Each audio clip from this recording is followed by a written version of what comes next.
Hello everyone, good morning, welcome to my new vlog. આજે તો સીધું કિચનમાંથી વ્લોગ સ્ટાર્ટ કર્યો છે। હમણાં બને છે મસાલા રોટલી। આજે તો ખાવાનું બનાવવાનું નથી કેમ કે આજે જમવાનું છે દીદીને ત્યાં ગણેશ ચતુર્થી ઉજવવાના છે એટલે જમવાનું બધું ત્યાં જ છે। તો હમણાં નાસ્તો બની રહ્યો છે। નાસ્તો બનીને રેડી થઈને પછી નીકળીએ દીદીને ત્યાં। તો ગાઈસ અમે રેડી થઈને નીકળી ગયા। રોહીનું તો માથું રોડવાનું બાકી કઈ ને ત્યાં જઈને ઓળી નાખીએ। હા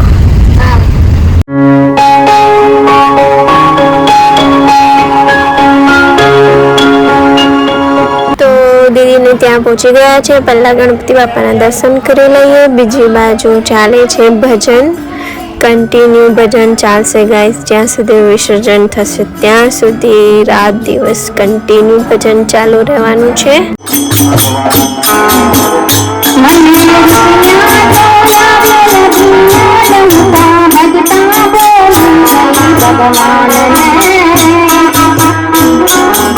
અને આ બાજુ ચાલી રહી છે રસોડાની તૈયારી। આખા ગામને નિમંત્રણ કરવામાં આવ્યું છે ગાઈસ।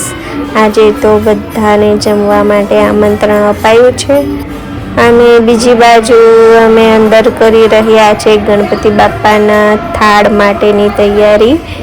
તો મેં દીદી તૈયારી ચાલુ કરી દીધી છે। આ બાજુ ભજીયા બની ગયા છે, પૂરી બની ગઈ છે, હજી શાક બાકી છે તો એ હજી બનાવીએ છે।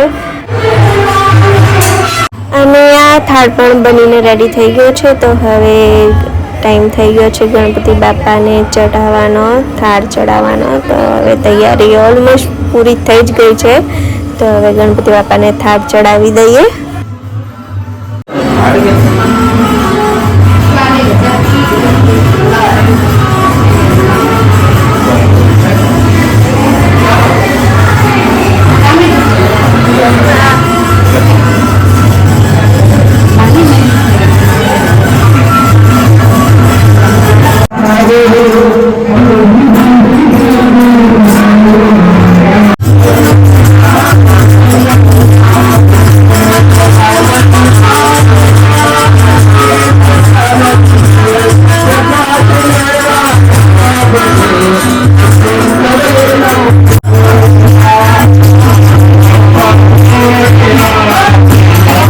ચાલો ત્યારે ગણપતિ બાપાનો થાળ પણ ચડી ગયો છે અને બીજી બાજુ રસોઈ પણ બનીને રેડી થઈ જ ગઈ છે। તો હવે જમી લઈએ।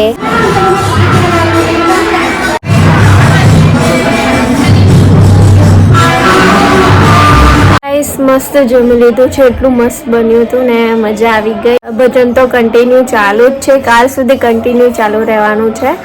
અને હમણાં બધા આરામ કરે છે થોડી વાર, પછી રાતે પાછું બધાને જમવાનું આમંત્રણ આપ્યું છે એટલે પાછું થોડી વાર રહીને પાછી તૈયારી ચાલુ થઈ જશે। ગાઈસ ઉઠી ગયા છે અને ભૂખ બી લાગી આવી છે તો અમે બધા ચા પીતા છે, સાથે ખાવાનું ચાલુ છે। અને બીજી બાજુ તનુભાઈ હજી સૂતેલો જ છે, 2 દિવસથી ઉજાગરા કરતો હતો તૈયારીમાં। અને શ્વેતા આવી ગઈ છે ગુલ્લુ સાથે, તો તનુને ઉઠાડે છે। તો ચાલો હું કરી આવું પહેલાં ગણપતિ બાપાના દર્શન। અને આ દર્શન થઈ ગયા છે ને આ બાજુ આ લોકો શું કરી રહ્યા છે? અરે સ્પીકર ઉડી ગયું છે ગાઈસ, તો હવે સુધારી રહ્યા છે। હું આવી ગઈ છું કિચનમાં। તો સાંજની તૈયારી ચાલુ થઈ ગઈ છે, થાળની તૈયારી ચાલુ થઈ ગઈ છે। અને આ ગણપતિ બાપાનો સાંજનો થાળ પણ રેડી થઈ ગયો છે।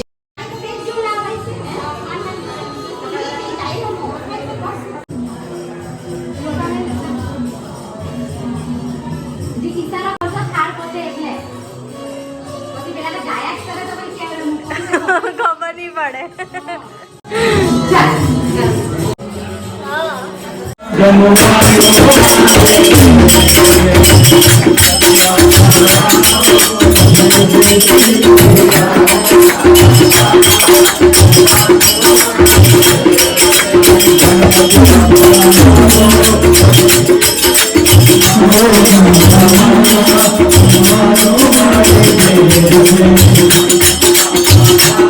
ગણપતિ બાપાને થાળ ચડી ગયો છે અને બીજી બાજુ જમવાની પણ તૈયારી થઈ જ ગઈ છે અને અમે બધા જમવા પણ બેસી ગયા છે કેમ કે વાગી ગયા છે 8 અને જમવાનો ટાઈમ પણ થઈ ગયો છે અને બધું કામ પણ પૂરું થઈ ગયું છે તો હવે મસ્ત જમી લઈએ.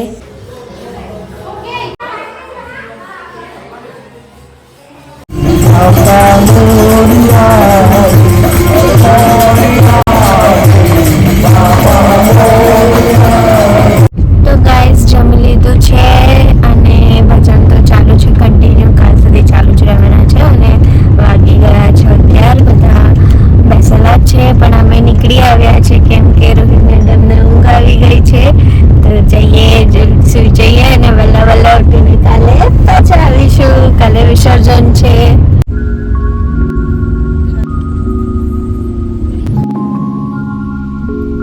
તો ગાઈઝ ઘરે આવી ગયા છે. રોહિત મેડમને બરાબર ઊંઘ આવી ગઈ છે તો ચાલો બ્લોગને અહીંયા જ એન્ડ કરીએ. મળીએ નવા બ્લોગના સાથે. વિડીયો પસંદ આવ્યો હોય તો લાઈક કરજો અને આપણી ચેનલને સબસ્ક્રાઈબ કરજો. Okay guys bye. Ganpati Bappa Morya.